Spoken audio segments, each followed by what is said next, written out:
अपना नेत्रों पावन थाय, जेमना स्पर्शथी अपनो हाथ पावन थाय, जेमना मंगलमय विचारोथी अपनु हृदय पावन थाय, एवा अखंड भगवान ने धारी रहेला पूज्यपाद अखंड भगवत परायण जोगी स्वामी ने नूतन वर्षे अपने सौ शतशः वंदन करिए। भगवान ना जयनाथ साथे अपने स्वामी ने प्रणाम करिए। बोलो स्वामी नारायण भगवान की जय।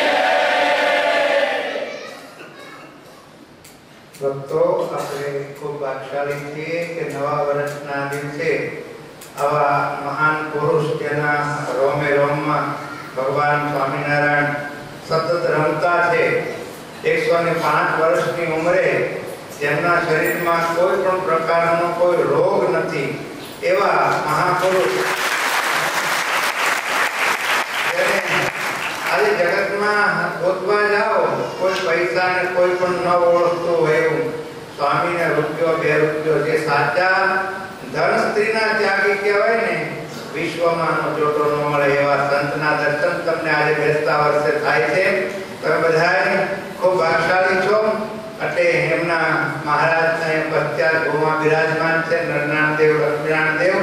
બસ આવા દર્શનથી આપણું નવું વર્ષ આવા મહાપુરુષના આશીર્વાદથી ખૂબ જ સારું સફળ થાય અને આપણને આવા ભગવાનને આવા મહારાજ અને આવા સંતો પૂજ્ય પુરાણી સ્વામી પૂજ્ય માધવપુરી સ્વામી જેવા સંતો આજે બેસતા વર્ષે આપણને પ્રાપ્ત થયા છે।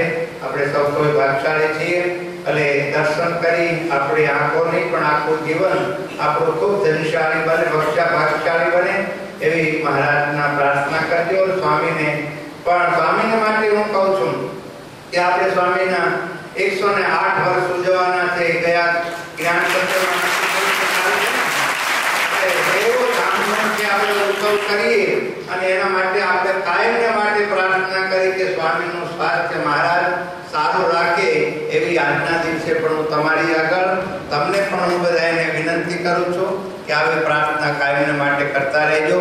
એમના બંને સેવકો પૂજ્ય બિહારી સ્વામી અને શ્રી વલ્લભ સ્વામી ખૂબ સ્વામીની સારી રીતે સેવા કરે છે। એ સંતોને પણ મહારાજ સેવાનું ખૂબ બળ આપે એવી પ્રાર્થના કરું છું।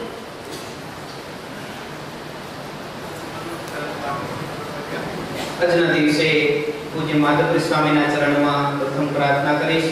આપણા સૌ વતી પુષ્પમાળા પહેરાવી નૂતન વર્ષે પૂજ્ય માધવપુરી સ્વામી જોગી સ્વામીનું પૂજન કરશે। સાથે પૂજ્ય પુરાણી સ્વામી અને પૂજ્ય બાલકૃષ્ણ સ્વામી પણ પૂજનમાં જોડાશે।